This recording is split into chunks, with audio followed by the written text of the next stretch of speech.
একটি ছেলে বেশ কয়েক বছর ধরে বিয়ের জন্য মেয়ের খোঁজ করছিল। সে চারিদিকে লোকজনকেও বলে রেখেছিল যে তার জন্য একটি মেয়ে খোঁজ করতে। এরপর বেশ কয়েক মাস পর একটি মেয়ের সন্ধান পাওয়া যায়। বিয়ের কথাও চলে। ছেলেটি সিদ্ধান্ত নেয় যে সে খুব সাদাসিধেভাবে নিজে কিছু আত্মীয় স্বজন ও বাড়ির লোকজন নিয়ে বিয়েটা সারবে। তাই ঠিক তেমনিভাবেই তারা মন্দিরে গিয়ে বিয়েটা সারে। এরপর তারা নিজের ফুলশয্যাটাও সারে।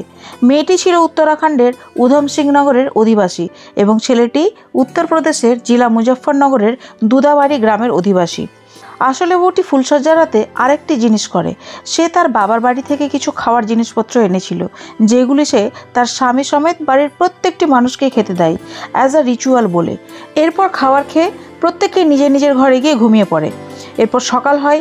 কিছুক্ষণ পর থেকেই আশেপাশের পাড়া প্রতিবেশীরা বউকে দেখতে তাদের বাড়িতে আসে। অর্থাৎ আমি বলে রাখি যে গ্রামে এরকমই হয়। আমরা পাশে কারো বিয়ে হলে পরদিন আবার বউকে দেখতে আসি। আপনারা কমেন্ট করে জানাবেন যে আপনারা কোথা থেকে ভিডিও দেখছেন এবং আপনারা এমনটা করেন কি না। তো যাই হোক, পাড়া প্রতিবেশীরা যখন বউ দেখতে তাদের বাড়িতে পৌঁছায় তখন দেখে যে বর সমেত পুরো বাড়ির লোকজন অজ্ঞান হয়ে পড়ে আছে। এরপর তাদের কোনো মতে জ্ঞান ফিরিয়ে আনা হয়। তারপর কিছুক্ষণের মধ্যে তারা বউকে খোঁজাখুঁজি করতে আরম্ভ করে, কিন্তু খোঁজাখুঁজি করতে গিয়ে তারা বুঝতে পারে যে বউ বাড়ির সমস্ত দামি জিনিসপত্র, সোনাদানার টাকা পয়সা সব নিয়ে পালিয়েছে। এরপর ছেলেটি খুব টেনশনে পড়ে যায় যে সে কী করবে। তখন আশেপাশের এই লোকজন বলে যে তোমাকে অবশ্যই থানায় গিয়ে এফআইআর লেখানো উচিত। ছেলেটি তাই করে। সে নিজের কাছাকাছি পুলিশ স্টেশনে গিয়ে এফআইআর লেখায় যে 1 মার্চ 2024-এ তার বিয়ে হয়েছিল এবং বিয়ের রাতে তারা ফুলশয্যাও সেরেছিল। বারবার ফুলশয্যা সেরেছিল কেন বলছি সেটা কাহিনীতে পরে বুঝতে পারবেন। কিন্তু সেই রাতেই সে বাড়ির সকল দামি জিনিসপত্র নিয়ে পালিয়ে যায়। পুলিশ তার এফআইআর লিখে এবং মেয়েটির সন্ধান শুরু করে দেয়। কিছুদিন যাওয়ার পর 6 মে 2024-এ সেই মেয়েটি সমেত আরও 6 জন যারা মেয়েটিকে এই কাজ করতে সাহায্য করেছিল তাদেরকেও পুলিশ হাতে নাতে ধরে ফেলে। বন্ধুরা, এবার আসে কাহিনীতে টুইস্ট। মেয়েটি তার দোষ স্বীকার করে নেয়, তাই পুলিশ তাদের সবাইকে গ্রেফতার করে জেলে পাঠিয়ে দেয়। এবার অ্যাকর্ডিং টু দ্য ল একজন মানুষকে জেলে পাঠানোর আগে তার মেডিকেল চেক আপ করানো হয়। তাই মেডিকেল চেক আপ করার পর যখন মেয়েটির মেডিকেল রিপোর্ট আসে তখন পুলিশের মাথায় বাজ ভেঙে পড়ে। তৎক্ষণাৎ ছেলেটিকে অর্থাৎ মেয়েটির স্বামীকে ডাকা হয় আর পুলিশ তাকে জিজ্ঞেস করে যে ভাই ঠিক করে দেখে বলো তো যে এই মেয়েটির সাথেই কি তুমি ফুলশয্যা করেছিলে?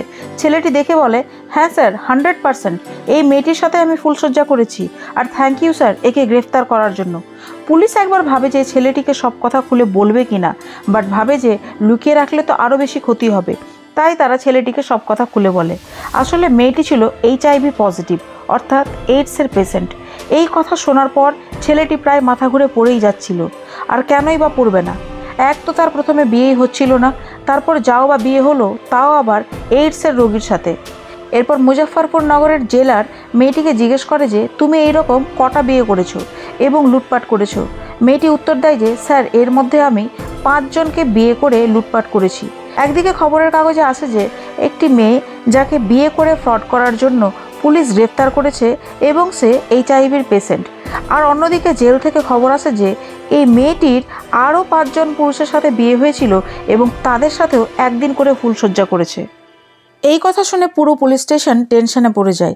তারা তাড়াহুড়ো করে সেই ছেলেদের সন্ধান করতে শুরু করে দেয় যারা এই মেয়েটির সাথে বিয়ে করেছিল এবং এক রাত একসাথে কাটিয়েছিল। কিন্তু পরে সেই রকম কিছুই হয়নি, কারণ এইসব কথা শোনার পরে কেউ সেরকম মুখ খুলতে রাজি হয়নি। কিন্তু বন্ধুরা, এইরকম আরেকটি ঘটনা আজ আপনাদের শোনাবো। তো হ্যালো অ্যান্ড আসসালামু আলাইকুম এভরিওয়ান। আজকের যে সত্য ঘটনাটি আপনাদের শোনাবো তার পরিণাম সত্যি খুব ভয়ঙ্কর হয়েছিল। তো ঘটনাটি হলো বিহার প্রদেশের একটি জেলা আছে যার নাম कैमूर। সময়টি ছিল 20 জানুয়ারি 2020 সাল। পাটনা থেকে ভাবুয়াগামী একটি ট্রেন ইন্টারসিটি এক্সপ্রেসে রাত 11:30টার সময় কুদরা স্টেশন থেকে 2 জন ছেলে, একজনের নাম দীপক এবং অন্যজনের নাম বীরেন্দ্র প্রকাশ সিং, যখন ট্রেন থেকে নামে তখন দীপক বীরেন্দ্রকে বলে যে ভাই, একটা বগিতে আমি দেখলাম যে ওখানে একটা মেয়ে পুরো বগিতে একাই বসে আছে। বীরেন্দ্র বলে কি বলছিস, আমার তো বিশ্বাসই হচ্ছে না। দীপক বলে যে বিশ্বাস না হলে এখনই চলো ট্রেন এখনও স্টেশন থেকে ছাড়েনি, আবার চেপে যেতে পারবো, তখন নিজেই দেখে নিও। এরপর ট্রেন প্রায় ছেড়েই যাচ্ছিল কি সেই সময় ওরা দুজন আবার দৌড়ে ট্রেনে চেপে যায় এবং ঠিক ওই বগিতে গিয়ে উপস্থিত হয় যেখানে কিনা মেয়েটি একা বসেছিল। ওরা সামনে ও পেছনের বগিগুলি লক্ষ্য করে দেখে যে খুব বেশি হলে 1 থেকে 2 জন লোক এক একটি বগিতে বসে আছে আর বাকি সব বগিগুলি ফাঁকা পড়ে আছে। এবার এরা দুজন অর্থাৎ দীপক ও বীরেন্দ্র মেয়েটির বগিতে গিয়ে বসে। মেয়েটির দিকে তাকিয়ে তাকিয়ে তাদের নিয়ত খারাপ হতে লাগে। এরপর এরা দুজন গিয়ে মেয়েটিকে টাচ করতে লাগে। মেয়েটি বিরোধিতা করার চেষ্টা করলে তারা বলে যে একদম চিৎকার করবে না, কারণ চিৎকার করলেই তোমাকে ট্রেন থেকে ফেলে দেওয়া হবে। মেয়েটিও প্রচণ্ড ভয় পেয়ে যায়, কারণ সে একা বসেছিল এবং আশেপাশের বগিতে সেরকম লোক ছিল না। এরপর তারা জানালাগুলোর শাটার ফেলে দেয় এবং বগির দরজাও বন্ধ করে দেয়। নেক্সট স্টেশন ছিল ভাবুয়া, যেটা কিনা 20 কিলোমিটার দূরে ছিল। আর এর মধ্যেই দুজনে মেয়েটির সাথে একে একে কুকর্ম করে। যেহেতু সে একা ছিল তাই ট্রেন থেকে ফেলে দেওয়ার হুমকি দিয়েছিল, তাই মেয়েটি কান্নাকাটি করেও চুপ করে বসে থাকে। শুধু তাই নয়, সে যাতে কখনো মুখ না খোলে তাই তারা একজন যখন মেয়েটির সাথে জোর জবরদস্তি করছিল তখন অন্যজন ভিডিও বানাচ্ছিল। এরপর ট্রেন ভাবুয়া স্টেশনে 1 নম্বর প্ল্যাটফর্মে গিয়ে থামে। অ্যাকচুয়ালি এটা ছিল ট্রেনের লাস্ট ডেস্টিনেশন, তাই as per the rules GRP police last স্টেশনের ট্রেন থামার পর সাথে সাথে প্রত্যেকটি বগি চেক করে যে কোনো প্রবলেম আছে কি না, বা কেউ ঘুমিয়ে থেকে যায়নি তো। যেহেতু রাত 12টা বেজেছিল তাই জিআরপি পুলিশের টিম কোনা কোনা চেক করে, কিন্তু তারা যতই সেই মেয়েটির বগির কাছাকাছি যাচ্ছিল তত তারা তীব্র কান্নার আওয়াজ শুনতে পাচ্ছিল। জিআরপি পুলিশ এবং মহিলা কনস্টেবল মিলে তাকে অর্থাৎ মেয়েটিকে দরজা খুলতে বলে, কারণ দরজাটি ভেতর থেকে লাগানো ছিল। পুলিশের আওয়াজ শুনে মেয়েটিও একটু সাহস পায় ও হেল্পের জন্য আরও জোরে চিৎকার করতে লাগে। এরপর দারোগা বিজয় শঙ্কর বলেন যে তোমরা যেই হও না কেন ভেতর থেকে দরজা খুলো, না হলে পরিণাম ভয়ঙ্কর হবে।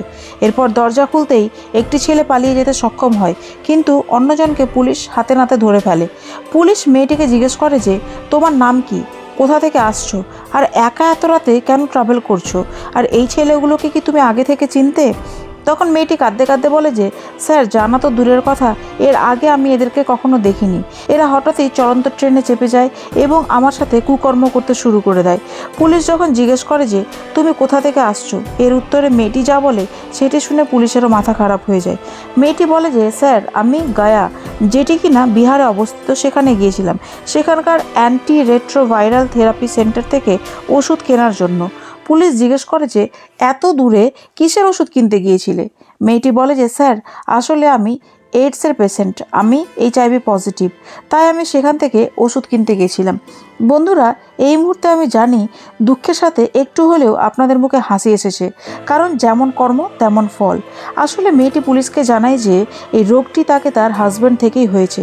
তার হাজব্যান্ড মারা যাওয়ার পর বুঝতে পারে যে সেও এই রোগে জর্জরিত ছিল, তাই সে গায়াতে ট্রিটমেন্ট করাতো। এরপর ছেলেটিকে যখন জিজ্ঞেস করা হয় যে তুমি কি জানো যে তোমরা মেয়েটির সাথে কি করেছো আর তোমাদের সাথেই বা কি হয়েছে, ছেলেটি বুঝতে না পেরে হাঁ করে পুলিশের দিকে তাকায়। পুলিশ বলে যে তুমি কি জানো মেয়েটির এইডস আছে?